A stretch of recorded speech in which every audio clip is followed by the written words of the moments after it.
Good morning there, boys and girls. Thank you so much for being here. This is Joe Buddy Don with Adventures of the Broken Retired.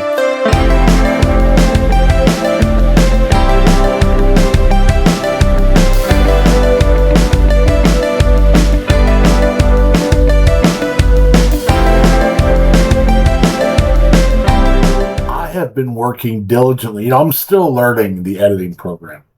And I've been working diligently on learning how to make this happen. The last time I did a reaction video, it took me a long time to put the two pieces together. Well, there was actually hundreds of pieces. But the editing program has a split screen capability, which is what I'm using right now, where I can record and comment in real time. And this is my first shot at making it work. Let's hope for the best. So thank you very much for being here. Really do appreciate it. Like, subscribe, and share, and all that kind of good stuff. Today we're going to go back to those boys in Pakistan and see what they've been up to. It appears as though they are fixing cars over there. They're fixing them in a rather unusual way. What I think is the best part about it is how the text on the bottom of the screen doesn't match what's going on in the picture at all. So let's talk about it. First of all, I got to use this because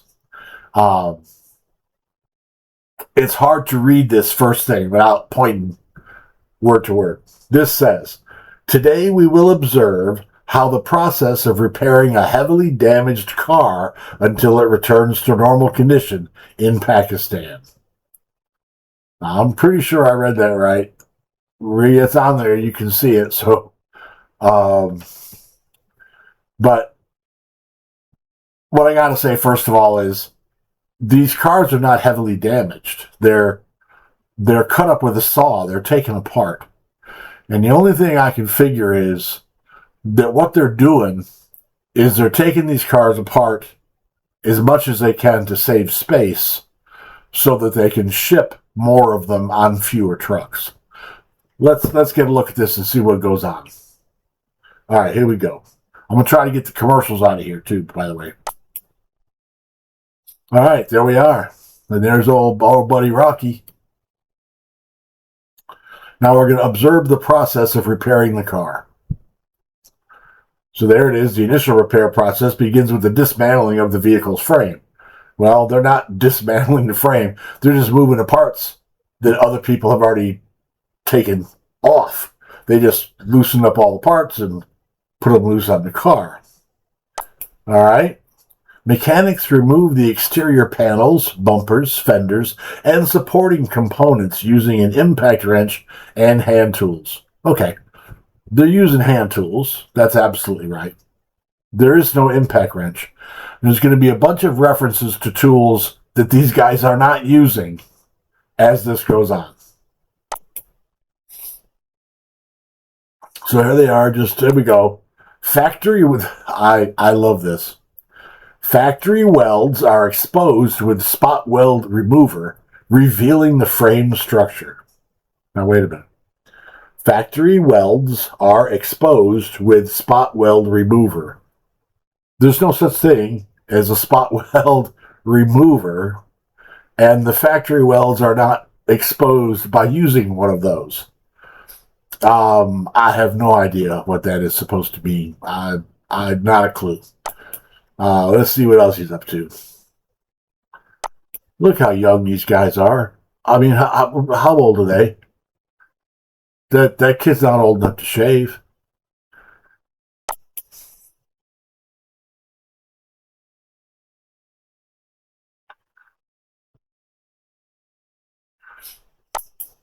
Once all obstructing components are removed, the chassis is ready to be positioned on a frame rack for the next straightening process. All right, all obstructing components are removed. They're just moving the parts that somebody has piled up in there. The chassis is ready to be positioned on a frame rack. There is no frame rack, okay? And there's no straightening process going on because there was never anything bent. The car was not wrecked. The car was disassembled right down to cutting some of the sheet metal with a saw, with probably a reciprocal saw. They just cut the panels off. Now they're just going to put it back together. All right.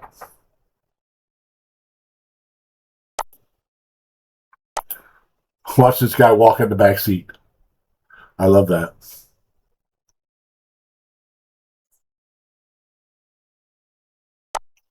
After the frame dismantling process is complete, there's no frame. In other words, after they've got this stuff moved, the mechanic proceeds to dismantle the vehicle's interior.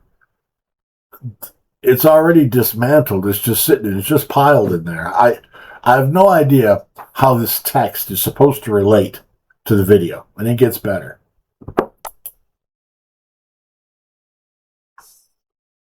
Look, I'm not picking on these guys that are doing this.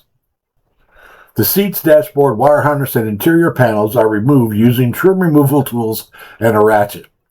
All they did was pick the pieces up and carry them off. They don't have any special tools, so I'm assuming the tools that they're talking about are a couple of screwdrivers, and they have no ratchet. They have a half-inch breaker bar, or probably half-inch or 3/8 breaker bar that's bent at 90 degrees. They have no special tools. This dismantling allows for inspection of the floor structure and internal connection points. They're not inspecting any floor structure, and they're not looking at internal connection points. They're putting the car back together after it was taken apart, and I'm assuming shipped.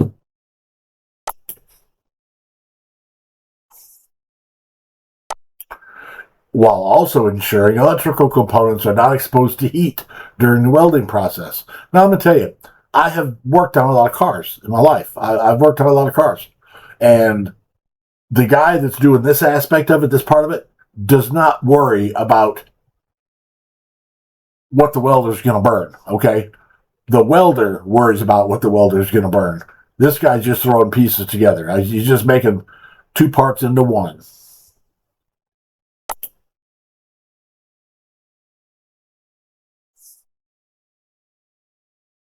I'm just waiting for the text to change. See, it's just a breaker bar. So it's a half-inch, probably 3/8 breaker bar. After the front of the engine was tidied up, you notice that you never saw him working on the front of the engine. After the front of the engine was tightened up, the mechanic tightened the subframe bolts and support brackets using a torque wrench. Okay? He didn't use a torque wrench because there's no torque wrench there. I would be willing to say there ain't a torque wrench within 100 miles of that car. So why they put that in there, why they say that he did it, I don't understand. The next set of text is really good, I think.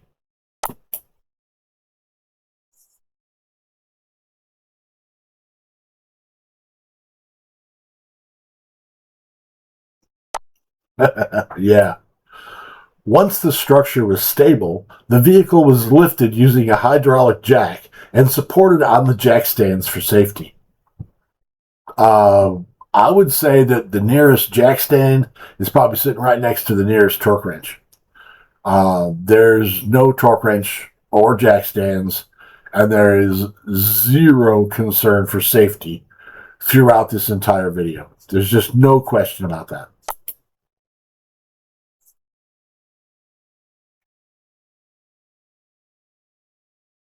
You just tighten them up, no big deal. With the suspension exposed, the suspension is not exposed. With the suspension exposed, the mechanic installed the front hub and prepared for precision wheel installation. I'm going to reread that because I stumbled. With the suspension exposed, the mechanic installed the front hub. Actually, he didn't install the front hub, it was already on there. And prepared for precision wheel installation. Okay, so what he did with the wheel is he picked it up and he hung it on the lug nuts, on the studs, and then he put the nuts on and he tightened them down with a breaker bar. I don't know what preparation he did and precision wheel installation is an interesting way to put the wheel on. And there he is doing the same thing. Hangs the wheel on the studs. And just tightens them down to whatever feels right. Notice no jack stands.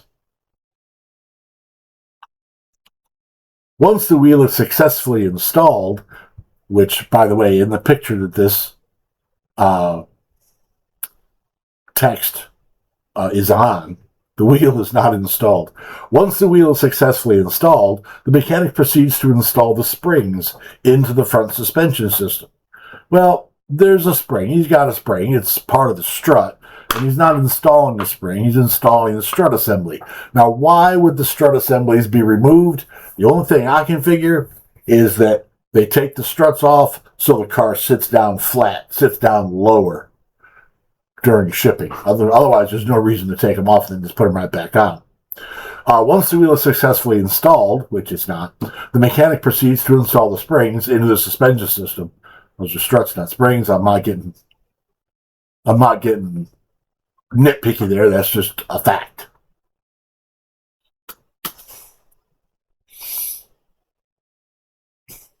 Once the wheel is in place, you can't get to the struts to put them on. Using a coil spring compressor, did you see the compressor? Neither did I. The spring compressor is sitting right next to the jack stands and the torque wrench. Using a coil spring compressor, the springs are compressed until they are short enough to fit into the spring seat mounts. That never happened. It never even... nothing. It never...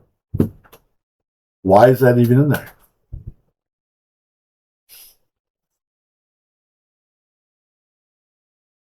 He's just put the bolts in. Okay, wait a minute. Once properly installed, the retaining bolts are tightened to the standard torque to ensure stable suspension.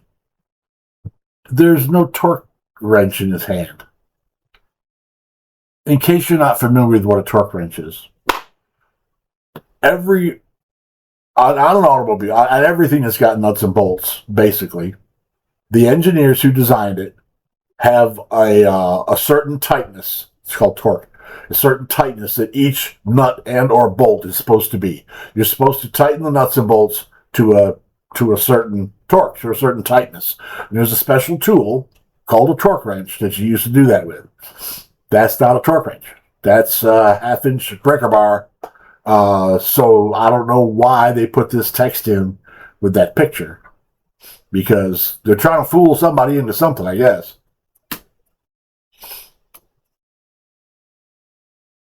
To ensure stable suspension. Stable suspension operation when the vehicle is returned to service. They're just putting it together. And he's going to put the wheel on, same way he did the other one. Just get them started on there. Once all suspension components are installed, the mechanic proceeds to bolt the four wheels. He's already put 3 of them on, or at least 2. There's the 4th one. So... The wheels are placed on the hubs, then the bolts are tightened crosswise using an impact wrench.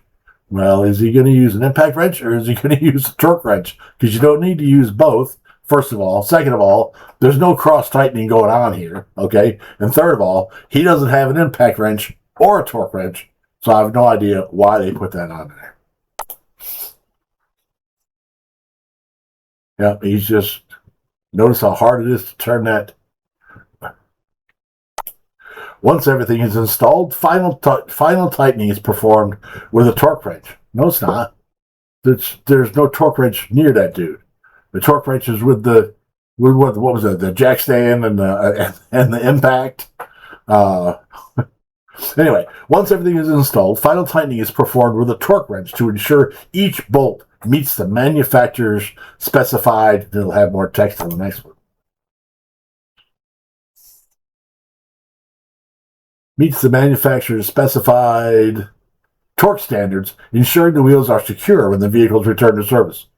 They never did that. They never Okay, now this is where it gets interesting. You see, I'm going to stop this. Underneath, you can see that guy's hand holding onto the paddle. See if I can do it with this. I don't know if you can see the arrow or not. All right, but you see right here, see this line? The car was cut with a Sawzall. There's no damage. They're not replacing it. If they were replacing this with parts off another car, they wouldn't have a perfect saw match like that. So what they did was they took this car apart specifically to transport it, I believe. Anyway, so now they're going to put it back together. I got to stop this again right here because this is just where I've got to do a little speech. All right? I don't know how old that kid is, but I don't think he's old enough to shave. He's probably not old enough to be working here. The other kid's got a hairy mug. He might be a little older. But this kid with the torch, first of all, he's welding over paint, which you can't do because weld doesn't stick to paint. The torch does not take the paint off. The torch burns the paint, then the weld doesn't stick very well because you welding over paint. That's first of all. Hang on. Gotta love a pause button. Second of all, the kid is not wearing any safety glasses. Neither of them are. This is very, very, very bad. The metal gets so hot that the light that it reflects is very, very bright. Bright enough to burn your retinas. You'll go blind welding without glasses. If you don't go blind, you're going to see, these guys are going to be seeing spots for a couple of days because that's way, way too bright. That's way too bright to be looking at with naked eyes. Second of all, as you're going to see as this goes on, sparks fly, okay? Sparks fly off the torch, sparks fly off. It is it's just downright foolish. Now, these guys are young. Maybe they don't know any better. Maybe whatever. I don't know. All I can tell you is somebody needs to walk over to these kids, tap them on the shoulder and say, hey, bro, you can't do that. But they're not doing it. So something is horribly wrong here. Once the suspension system and the wheels are securely installed, the mechanic moves on to welding the frame. Well, he's welding the car back together, but anyway. That's my speech about, well, you can't do that. This is very, very bad. And these guys are wait, this is bad. There he is painting over, see the sparks flying? Welding over paint. The hammer helps relieve the stress. Now, see, this is the guy that should be worried about burning the wires with the torch, not the guy ahead of him. This little mild steel rod. Same thing on this side. The car was cut apart and they're putting the same parts back on. So the only reason you would have... Wait a minute. They said something about a MIG welder. I just saw it go by. And that's not a MIG welder. That's the torch. Reinforcing plates are then attached and welded. This is good. Reinforcing plates are then attached and welded at critical points to ensure optimal frame strength is restored. They're not welding any gussets on this thing. They're not putting any plates on. Where are they? If they're putting them on there, where are they? They're not. They're not putting them on. Why do they say that if they're not going to do it? They're trying to lie to people. The kid, no glasses. That's just really, really bad. See, the car was cut apart. During the welding process, each side of the frame must be executed with high precision. Look at the precision with which these guys are going after it.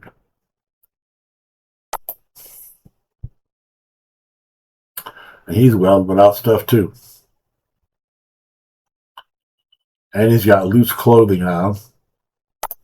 The mechanic adjusts the... Okay, listen to this. The mechanic adjusts the MIG welder's current based on the metal thickness to ensure even weld penetration. They're not using a MIG welder, they're using a torch. Okay? It's a gas welder. They cannot adjust the current because there is no current to a gas welder. That is not a MIG welder, that's a torch, it's a gas welder. There's no current to be adjusted. So why they would put the mechanic adjust the MIG welder current, I have no idea.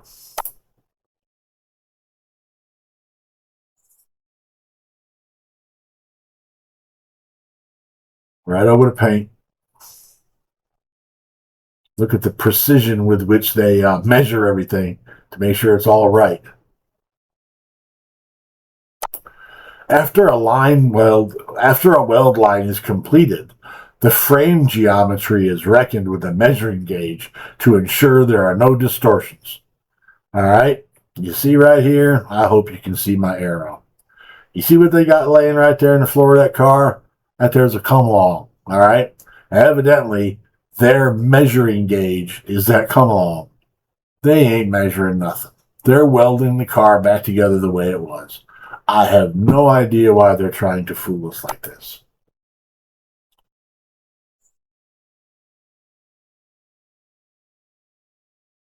To ensure there are no distortions. This method ensures the vehicle's structure is strong and symmetrical. Yeah, the come along. There's a come along sitting right there. That's what they're using to make it symmetrical.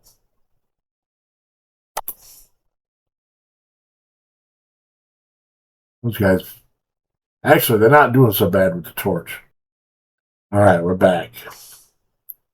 Once the main weld line is complete, the mechanic proceeds with additional welding at points requiring reinforcement. No, what they're doing is they're doing what every welder does, okay? They're tacking it in place. They're tacking it in place to hold it there. And then once they got it in place and it's all tacked up good, they fill in the blanks. It's not because it requires reinforcement. It's because you're completing the job.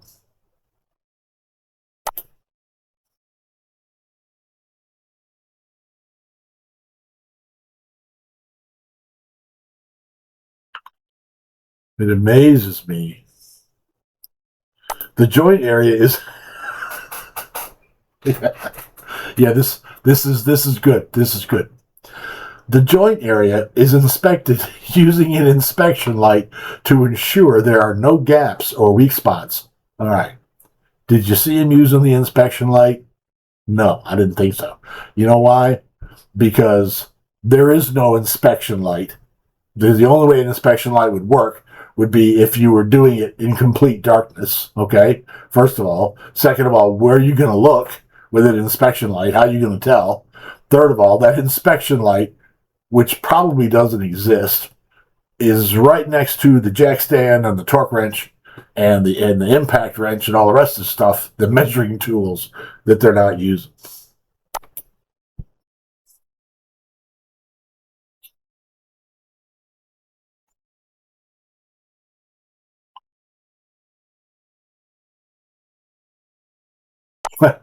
Using this is funny.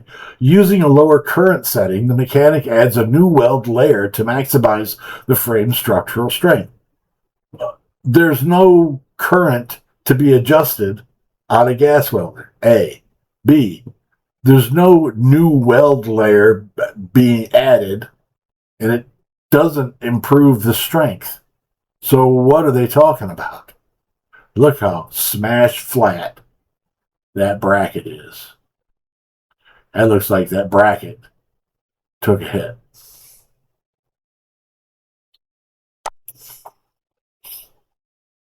Just right over the paint.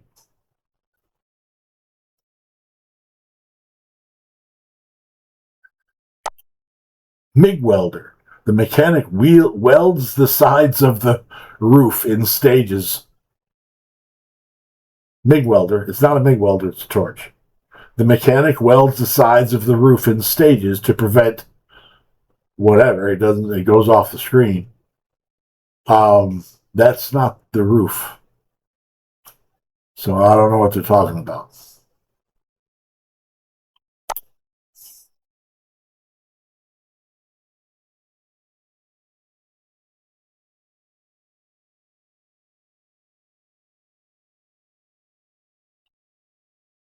Okay. Right over the paint, points at all the welds. There's the roof. The next step is welding the top or roof of the vehicle. The roof panel area is first cleaned and leveled using I'm sure it's using a tool that's right next to the jack stand and the torque wrench.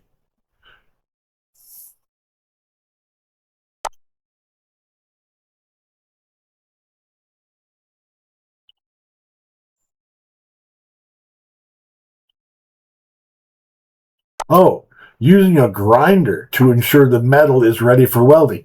Well, why are they going to worry about the metal being ready for welding at this point if they haven't worried about it at all up until now? And he's not using a MIG welder. Okay, it's a torch. It's a gas torch. It's not a MIG welder.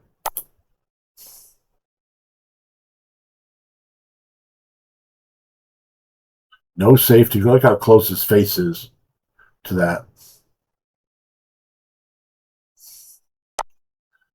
All right. Well, they're going to say um, do it in stages to prevent the heat from warping the panels. If cracks are found in the A or B pillars, reinforcement plates are, I'm sure it says added. They're not adding any plates. They're not doing anything. They're just pulling the car around to where the saw marks match up and welding it together. There's no, I don't know who they're trying to fool, but there's nothing like that happening. It's just a couple guys putting the car together and playing around with each other while they're at it.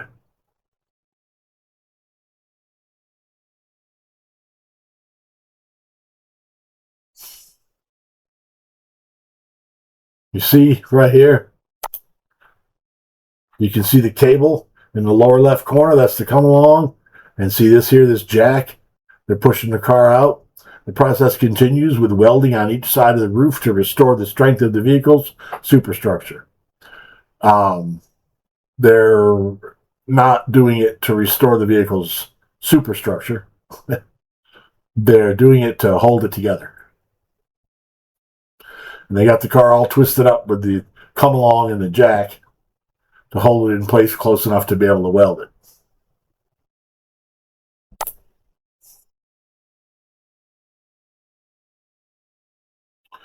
I just noticed something. This kid here with the beard has got a pretty nasty looking burn on the side of his face. I'll bet that hurt.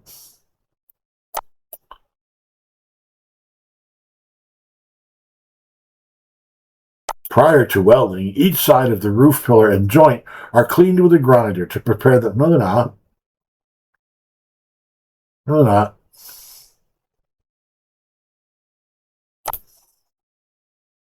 It should have been.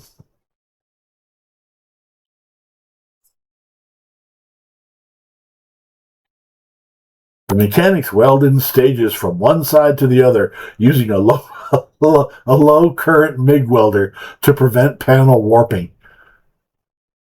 They're not moving from one side to the other. They're going around the car in a circle, for one thing. For second of all, I'll say it again. It's not a MIG welder. It's a torch. So I don't know why they keep calling it a MIG.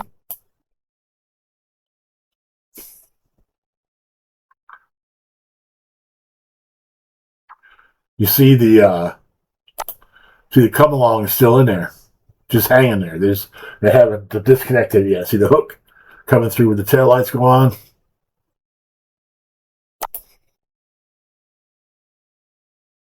They did a pretty good job of putting that puppy together. Look at that, it works. We got the jack laying in there.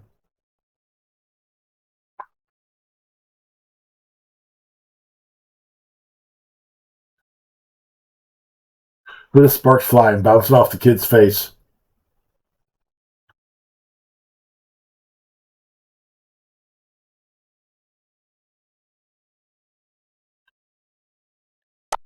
The joint area was cleaned. This is a magic trick because they cleaned it with a grinder without us being able to see it. They clamped it, which I didn't see them do. They did it with a come along.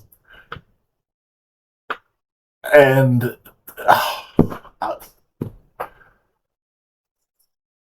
no, it wasn't. relieving the stress, filling in the spots.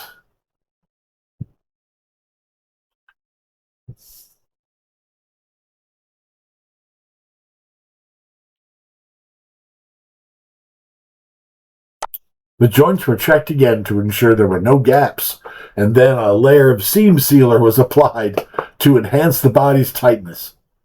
No, it wasn't. There's no seams. They didn't put any seam sealer. They didn't put nothing on it. They put it together with the torch and they moved it out of their way. You get it on the next one.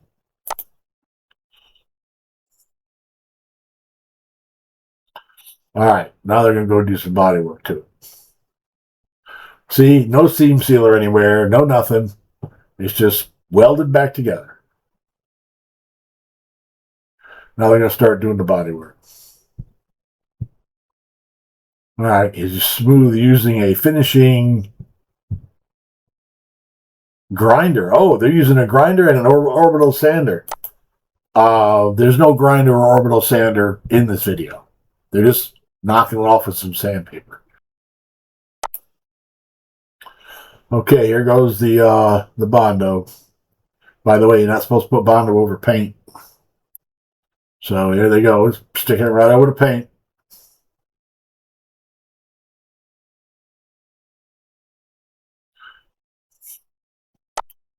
Then paints the weld areas to restore a uniform appearance and prepares for the panel for the full paint process. This is just so incredibly...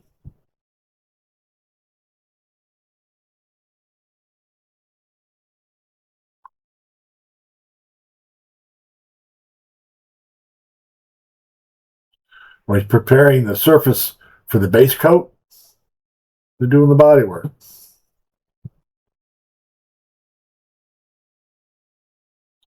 Right over the weld, right over the paint. Oh, look.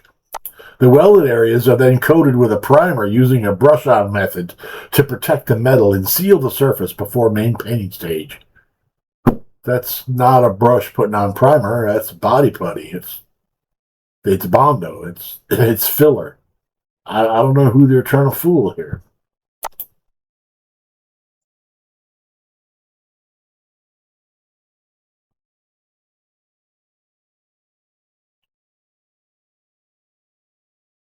After the panel is painted and dried, well, it ain't painted and dried yet.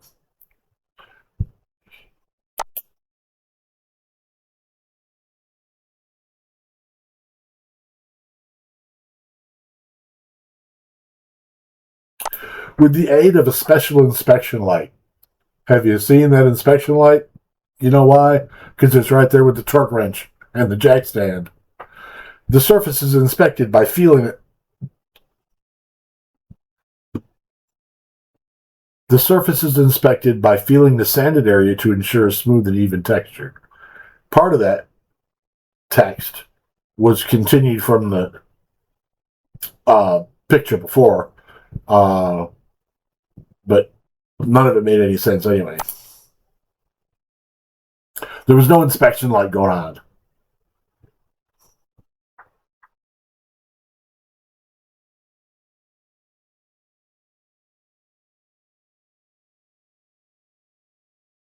Today, we begin a visit to a steel factory in Pakistan to directly observe, although the observe is spelled wrong, how steel plate sheets are formed into pipes using the conventional... We're going to go to a steel factory? It looks like they're still working on a car to me. And that text directly before this one was just completely out of place. After the primer coat is applied, there's no primer coat applied, it's body putty. The process continues with surface preparation before the main painting stage. They're just spreading body putty on it. It evidently, whoever who puts this text in here doesn't read English at all.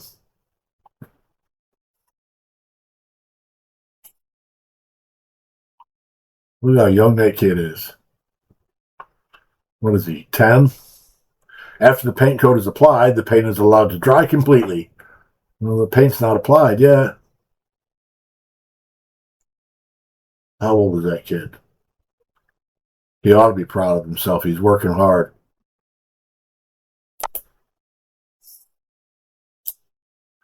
Now, here's this guy spray painting. No mask. And painting without a mask is very, very bad, because even if you're outside, because the paint is like glue and it's atomized. And whether you know it or not, you're breathing it. And when it gets in you, it's like inhaling glue. And it sticks to all of your stuff inside. Very, very bad for your lungs. Very bad. Respirators for painting are good things. This is supposed to be preparing the panel for the final polishing process, but looks to me like he's spraying paint on it. So, really, it's kind of incredible how good it came out. I mean, once they squirt that paint on there, it looks pretty good. I mean, you can't see it very, very well. This is good. After applying an even coat of primer to the entire body surface, ain't no primer on that thing. Ain't no primer on it. The yellow and the red is body putty and filler, and it says applying an even coat of primer to the entire body surface. That's the color the car was.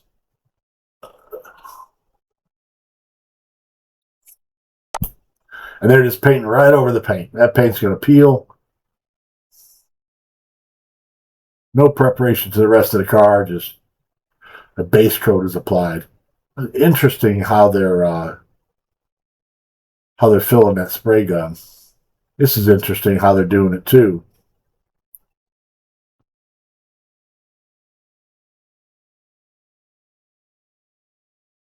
They must spend a lot of time filling that little bitty gun. And that ain't water in that jug, because you don't put water in paint. That's got to be paint thinner. And that kid is standing right there breathing all that spray paint too. In fact, he's downwind of it.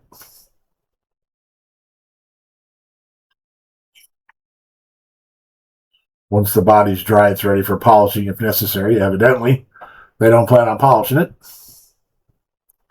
Now they're just putting the rest of the stuff back in the car that ever who it was took it apart to ship it.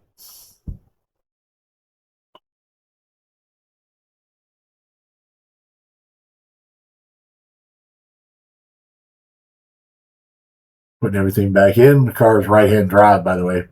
So it ain't from the United States. This is Suzuki. It's from Europe somewhere.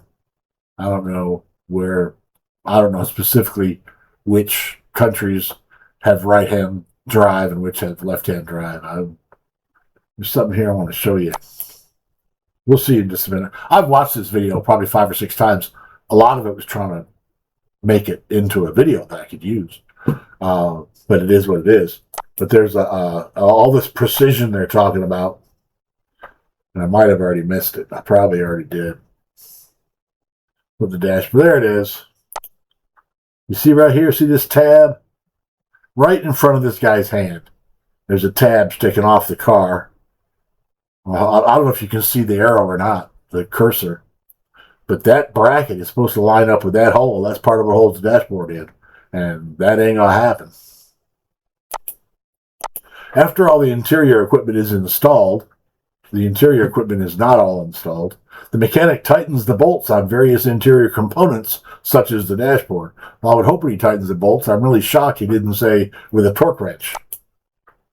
Maybe he will.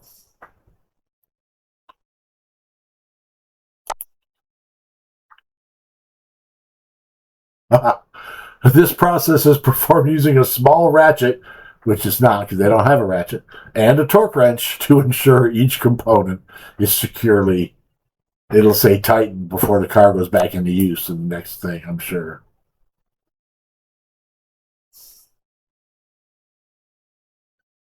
That's a T-handle.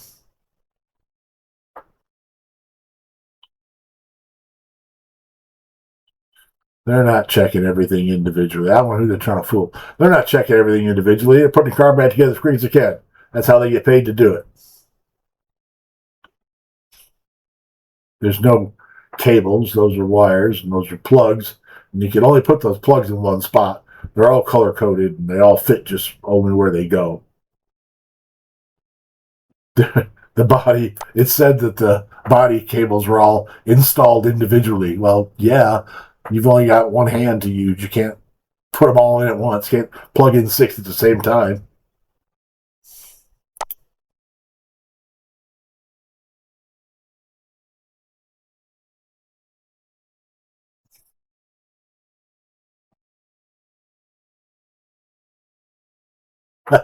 Tighten with the torque wrench to ensure stability. Yeah, yeah. Did you see that torque wrench? It is pretty interesting if you've never seen it, especially how a car is put together. Once you take all the fancy stuff out, it's just parts that are bolted in. It's pretty simple. And this kid's got it down as far as for how to put doors on. He's done that more than once. And he's a young kid. I mean, I don't know how old he is, but he can't be about 8 or 10 years old. Using special supports to prevent scratches. Look at that door. Wait till he moves out of the way. They didn't do anything to prevent scratches on that. Or that for that matter. Look at the door. I thought they were repairing it from heavy damage. See the wrinkles?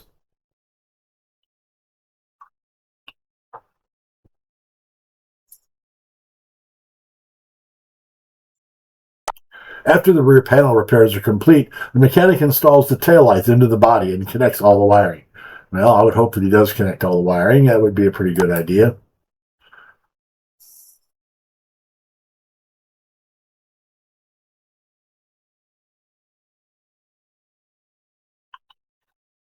Seals are applied to ensure the lights are waterproof. They didn't put any seals on there. That's a sealed unit. You got a couple of studs that stick off the back. You plug in the wires, you put the thing in the hole, you put the nuts on the back side of it, you're done.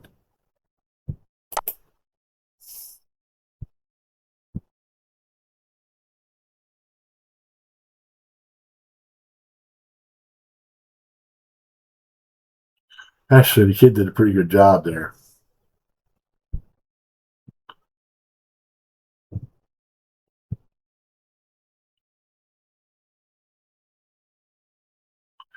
This reminds me of when I was a kid putting those snap together models together. I used to build a lot of models. I love building models. They don't make models anymore. They have video games now instead. Kids barefoot. You know how much trash there is on the metal shards and stuff like trash there is laying on the ground outside there, the kids walking around barefoot. It's just what they're doing to these children is a sin. I mean, it really is a sin. Excuse me.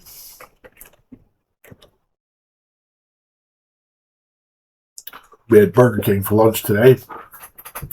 Had one of those new Whoppers. Amy bought lunch for us. I like the old Whoppers better. So did she. I don't know why they have to change them. Yep, we see thumbs up, brother. There's the back seat.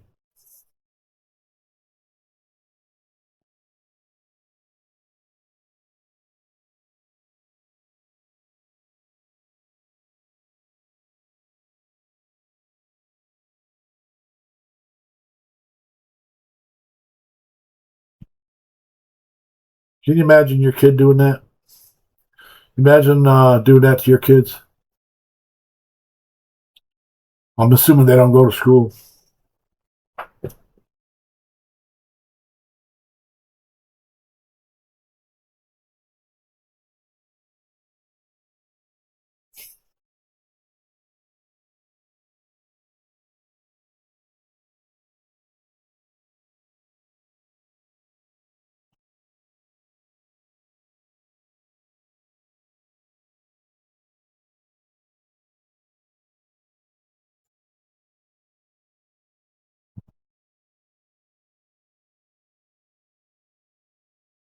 I'm surprised they're not saying they're tightening them with a torque wrench, as you can watch them tighten them not using a torque wrench.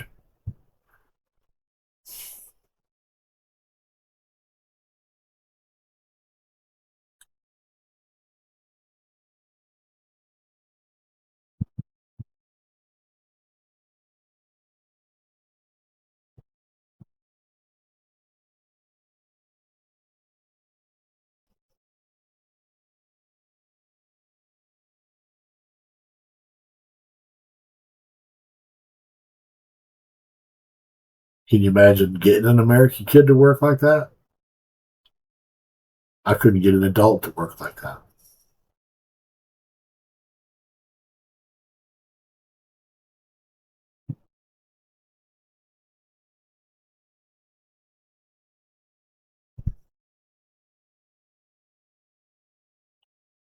Living without is a good motivator.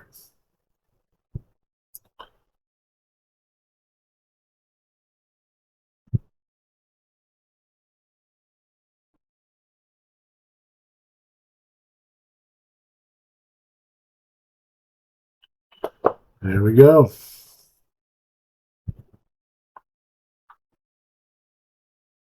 I'm going to put a new windshield in it. I don't know if you noticed while we were putting that car together, but that windshield, the hole was all covered with windshield shards. It's a new glass even.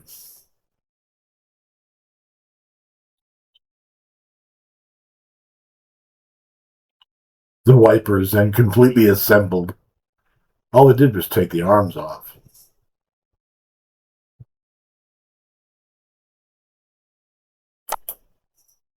Once the exterior is completed, the mechanic fills the engine with new oil according to the manufacturer's specification. All right, what we got there? We got oil. Yep. It's oil.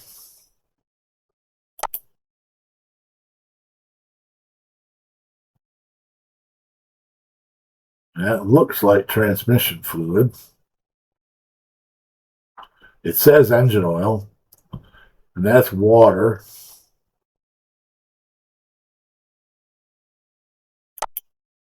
Look at what they're using to put gas in that car with. They got a 2-liter bottle, a plastic bottle, to put gas in the car with.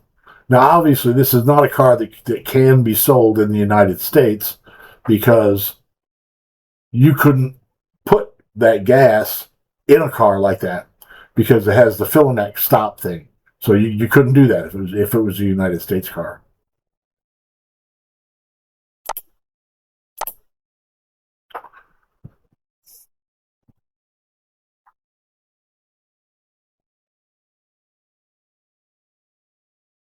There we go. It's running. Of course, nothing they did has anything to do with running except plugging in wires. Thank you for your support. Well, anybody who wants to drive that car is welcome to. I would prefer not to. Now, I don't know how much it cost them to put that car together, but it didn't cost them very much. But, hang on just one second. Let's pretend, just for a minute, that process was going to be done in the United States. First of all, it would have to be done inside of a building. You wouldn't be able to do it outside. But let's say, for the heck of it, they can do it outside. We'll give them that part. It would have to be a licensed repair shop. The guy that owns the repair shop would have to be paying the people who work for him pretty good money, and he'd have to be paying comp, and he'd have to be probably paying payroll tax and inventory tax and rent on the building and license fees and insurance and all that stuff, and it would cost an absolute fortune. So, in the United States, they have figured out an easier way to do this. Now, if you'll bear with me for a minute or two, I'll show you. I watch a lot of YouTube videos. I'm going to venture to say, excuse me for all the hop. I'm going to venture to say that most people who are YouTube creators watch a lot of YouTube. And this is how, this excerpt is from a YouTube creator. His name is Silas. He's got it's called Adventures Made from Scratch. He's also got another one called More Adventures Made from Scratch. I've watched every one of his videos. I like his videos, along with Mr. Goodpliers. I like his videos too. Mr. Goodpliers is who I bought the black truck from. Anyway, here in the United States, when you have a car like that little Suzuki they fixed in Pakistan, this is how they handle it at Silas's junkyard, scrapyard, whatever. Between Silas and his father, they own 3 salvage yards in Kansas. Had that little Suzuki come in to one of their yards, they would have done it like this.